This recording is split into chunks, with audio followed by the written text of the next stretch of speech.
The Brutalist no es para mí.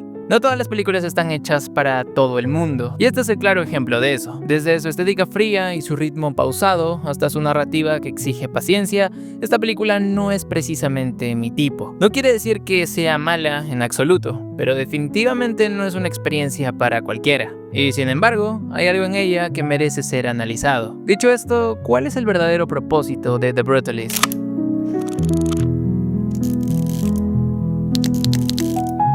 En el corazón de The Brutalist encontramos la historia de un arquitecto húngaro que, junto a su esposa, emigra a Estados Unidos con la esperanza de construir un nuevo futuro. Sin embargo, el sueño americano no es tan accesible como parece, y lo que inicia como una búsqueda de oportunidades se convierte en un viaje marcado por sacrificios, traiciones y el peso de la identidad. Más allá de su estética fría y su narrativa pausada, esta película toca temas profundos: la ambición, el arte como expresión del sufrimiento y el costo de adaptarse a un mundo que no siempre te da el lugar. Desde el inicio, la película nos plantea un conflicto esencial: ¿hasta dónde estamos dispuestos a llegar por nuestros sueños? Laszlo, el protagonista, un arquitecto con una visión artística clara, se enfrenta a un dilema que muchos inmigrantes han experimentado: la lucha entre la expresión personal y las expectativas impuestas por un sistema que solo premia la rentabilidad. La película deja en claro que emigrar no es solo un cambio geográfico, sino también un sacrificio de identidad. Cada decisión del protagonista parece alejarlo de la esencia de su arte, convirtiéndolo en una pieza más de un engranaje que no respeta la individualidad. Aquí es donde The Brutalist logra su comentario más fuerte sobre la ambición y la desesperación, mostrándonos cómo la necesidad del éxito puede corroer en la integridad personal. El título de la película no es casualidad.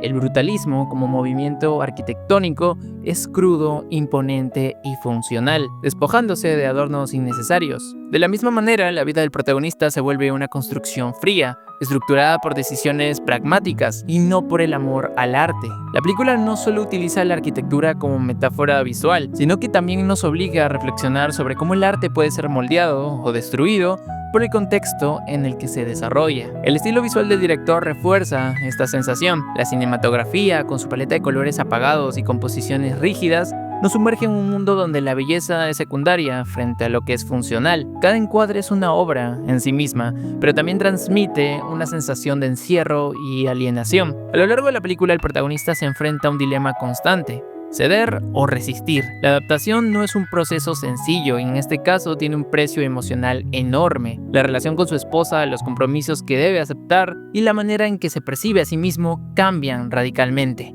The Brutalist no ofrece respuestas fáciles, ni siquiera una conclusión satisfactoria, ya saben, si hablamos de términos convencionales, sino que nos deja con una sensación de algo que ya es inevitable. Este punto es clave para el análisis porque no estamos solo ante una historia sobre un artista, sino sobre cualquier persona que ha tenido que cambiar para encajar en un entorno al cual no pertenece. Es una historia universal disfrazada de un drama artístico y sobre todo arquitectónico. Y la verdad, para este punto entendí totalmente lo que la película intentaba plantear. Si hay algo que The Brutalist deja en claro desde el primer acto, es que no está interesada en complacer al espectador promedio. Y aquí viene mi principal problema. No es una película de ritmo ágil ni de estructura convencional. En cambio, se toma su tiempo para construir cada capa de su historia, absorbiéndonos en una atmósfera que para muchos puede sentirse agotadora.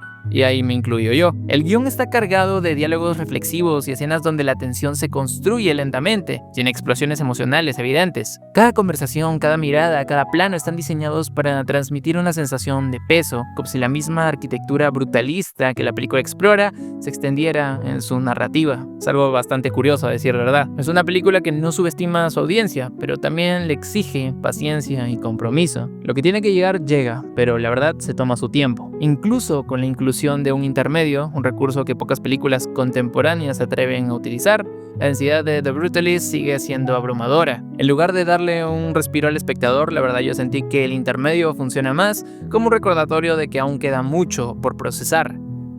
Si bien este recurso puede interpretarse como un intento de hacer la película mucho más digerible, en la práctica solo refuerza la sensación de que estamos viendo algo monumental, un bloque sólido de cine que no tiene intención de aligerar su peso para facilitar su consumo. En cuanto al ritmo, The Brutalist se mueve con una deliberada lentitud. No hay prisa por llegar a las grandes revelaciones y cada decisión narrativa enfatiza la carga emocional y psicológica de su protagonista. Es una película que te sumerge en su mundo con una cadencia casi hipnótica. En ese sentido, la película se acerca más al cine de autor europeo que al estándar hollywoodense, evidentemente. Este tipo de narración pausada puede interpretarse como un reflejo de la propia experiencia del protagonista, una vida en la que el éxito no llega de inmediato, sino que se construye lentamente con sacrificios acumulados en cada decisión. Sin embargo, también es una prueba de resistencia para el espectador. Si bien The Brutalist es una película que destaca por su estilo visual y su narrativa densa, su impacto emocional no funcionaría sin las interpretaciones de su elenco. Cada actor se sumerge en la historia con un nivel de entrega admirable, logrando que los personajes no solo sean vehículos para la trama, sino individuos con vidas complejas y conflictos internos que son reales. Sin embargo, si hay una actuación que realmente se robó la película para mí, es la de Guy Pearce. Pearce logra transformar a su personaje en una figura enigmática y fascinante. Desde el primer momento en que aparece en pantalla, hay algo en su presencia que resulta inquietante. No es un villano como tal, en el sentido clásico de la palabra, pero su influencia en la historia es tan poderosa que termina moldeando el destino de los protagonistas de una manera sutil pero implacable. Lo que hace que su actuación sea tan efectiva es la precisión con la que maneja cada expresión, cada inflexión de voz. No necesita grandes explosiones emocionales para imponer su presencia. Su dominio de los silencios y las pausas es lo que realmente lo vuelve aterrador. Hay una sensación constante de que incluso en sus momentos más amables hay algo acechando bajo la superficie. Una tensión latente que nunca se disipa del todo. Comparado con el resto del elenco, que también hace un trabajo excelente, Pearce destaca porque parece haber entendido a la perfección la esencia de la película. Mientras los otros personajes luchan con sus emociones y destinos, él se mueve con una seguridad perturbadora, como si todo estuviera bajo su control. Su actuación eleva la atmósfera de la película a otro nivel, convirtiéndolo en el elemento que termina de darle cohesión a toda la historia. Adrien Brody, el protagonista, tiene un talento particular para interpretar personajes melancólicos y sobre todo reservados. Y en The Brutalist se encuentra un papel que parece hecho a su medida. Su personaje, un arquitecto con un pasado turbulento y un futuro incierto, se sostiene en gran parte por la capacidad de Brody para transmitir esas emociones contenidas. Desde el primer acto se percibe que su personaje carga con un peso enorme. No es alguien que exprese su dolor de manera exagerada o explosiva, en cambio lo lleva en su postura, en su mirada perdida, en la manera en la que habla con cautela, como si midiera cada palabra. Brody logra transmitir una lucha interna constante sin necesidad de diálogos explicativos. Es una actuación que se basa en los detalles, un leve temblor en la voz, un parpadeo más lento de lo normal, la forma en la que evita el contacto visual en ciertos momentos clave. Todo eso es relevante en la actuación de Brody. Sin embargo, hay momentos en los que la película lo deja algo atrapado en su propia solemnidad.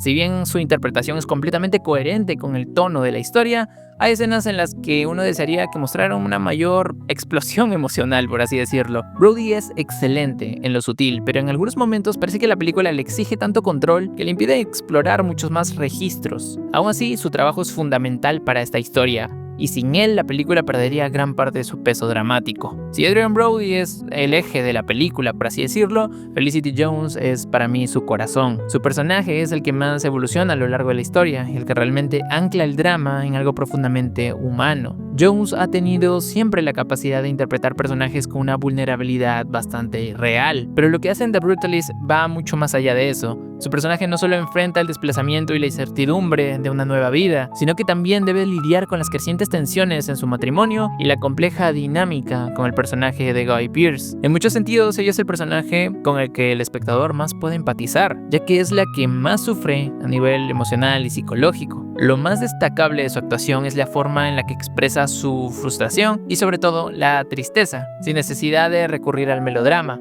Su rostro refleja una tristeza contenida que va acumulándose a lo largo de la película, y cuando finalmente explota, se siente completamente justificado. Hay una escena en particular donde logra transmitir tanto con una sola mirada que resulta devastador. Jones es sin duda la que más humaniza la película. En una historia que puede sentirse fría por momentos, su interpretación es la que le da esa calidez y un sentido de pérdida real. Su actuación es tan sólida que en algunos momentos incluso opaca un poco a la de Brody, simplemente porque su personaje tiene un arco mucho más dinámico. Uno de los aspectos más llamativos de la dirección de The Brutalist es su elección de formato cinematográfico, VistaVision. Este sistema, que tuvo su auge allá por la década de 1950, es una técnica de filmación en donde la película corre horizontalmente en lugar de verticalmente, permitiendo así una resolución mucho más alta y una imagen más detallada. La decisión de Brady Corbet de usar VistaVision no es meramente estética, creo yo. Tiene un impacto narrativo y emocional en la película. Este formato, al capturar imágenes con una mayor profundidad de campo y claridad, permite que cada encuadre tenga una riqueza visual impresionante. Algo que se nota desde la primera escena. La definición y el detalle en los rostros de los personajes, en las texturas de los escenarios y en la iluminación contrastada crean una experiencia visual absorbente que refuerza la inmersión dentro de la historia. Desde el primer cuadro, The Brutalist deja en claro que esta no es una película convencional. La escena inicial no solo establece el tono de la historia, sino que también nos sumerge de inmediato a la atmósfera opresiva y cuidadosamente calculada que dominará toda la película. Es una secuencia que no necesita diálogos extensos para transmitir su mensaje.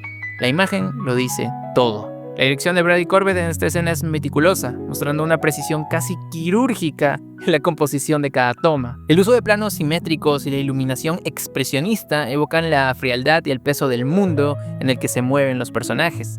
Todo en la escena inicial se siente deliberado, como si cada encuadre estuviera diseñado para transmitir una sensación de algo inevitable, de un destino ya trazado que los personajes no van a poder evitar. Lo primero que impacta es el uso de la luz y de la sombra. La iluminación es dura, creando contrastes que recuerdan a la fotografía en blanco y negro de las películas posguerra. La luz entra por las ventanas altas, proyectando sombras largas que refuerzan la sensación de aislamiento y opresión. Este recurso no solo es estéticamente impresionante, a mi parecer, sino que también refleja el estado emocional de los personajes, seres atrapados en circunstancias que no pueden controlar, prisioneros de su pasado y sobre todo el futuro, el cual es completamente incierto. La cinematografía es otro elemento clave en la efectividad de esta introducción. Los encuadres son amplios, dejando mucho espacio vacío alrededor de los personajes. En general, estamos así durante toda la película, lo que aumenta la sensación de pequeñez y fragilidad frente al entorno. El movimiento de cámara es mínimo, casi imperceptible, lo que refuerza ese sentimiento de rigidez y estructura dentro de la narrativa visual. Cuando la cámara se mueve, lo hace con extrema sutileza, como si se tratara de no perturbar el equilibrio precario que sostiene la escena. Otro aspecto destacable es el diseño sonoro, que juega un papel crucial en la inmersión del espectador. No hay música grandilocuente como tal, ni efectos exagerados. En su lugar, el sonido es seco, casi minimalista. Se escuchan los ecos de los pasos, el crujir de una silla, el leve susurro del viento filtrándose por una ventana. El silencio es casi un personaje en sí mismo, cargando de tensión cada momento. Pero lo que realmente eleva esta introducción a un nivel magistral es cómo la puesta en escena encapsula los temas de la película desde el inicio. Con solo unos minutos, The Brutalist deja en claro que estamos ante una historia de alienación, sacrificio y una lucha contra las estructuras de poder. La frialdad de la arquitectura en pantalla refleja la rigidez del sistema al que los personajes van a tener que enfrentarse. Todo es imponente, inhumano, como si el propio espacio físico conspirara contra ellos. Y en términos técnicos, esta secuencia inicial es un ejemplo de cómo el cine puede comunicar más con imágenes que con palabras. No se trata de una sola escena de apertura estilizada, sino de un prólogo visual que encapsula todo lo que está por venir. Es una declaración de intenciones de parte del director, dejando en claro que esta será una película de sensaciones, de atmósferas densas y de emociones contenidas. Si bien el resto de la película mantiene demasiado bien el nivel, yo siento que la escena inicial es magistral y es lo mejor de la película. Es absorbente, desafiante y sobre todo impecablemente ejecutada. Como podrán ver, estoy hablando maravillas de la película. Mi mayor problema es el ritmo, es demasiado denso y lento para mi gusto. Y miren que he visto películas largas. Sin embargo, para mí, The Brutalist se pierde demasiado en esa densidad monumental que estoy mencionando. Su punto más fuerte y todas las temáticas que trata terminaron siendo el punto que impidió que yo conectara con la película. Sin embargo, posee una riqueza técnica y temática que merece todo el reconocimiento del mundo. Su estética fría, su ritmo pausado y su exigente narrativa la convierten en una experiencia cinematográfica que no busca complacer al espectador promedio, sino sumergirlo en un ejercicio de reflexión sobre la ambición, la identidad y sobre todo el sacrificio. Y como dije, no todas las películas están diseñadas para todos los espectadores. Sin embargo, su valentía al mantenerse fiel a su visión y su capacidad de generar conversación la convierten en un filme que desafía, que exige paciencia y que, aunque no sea del todo accesible para mí, deja una impresión duradera en quienes están dispuestos a aceptar la propuesta.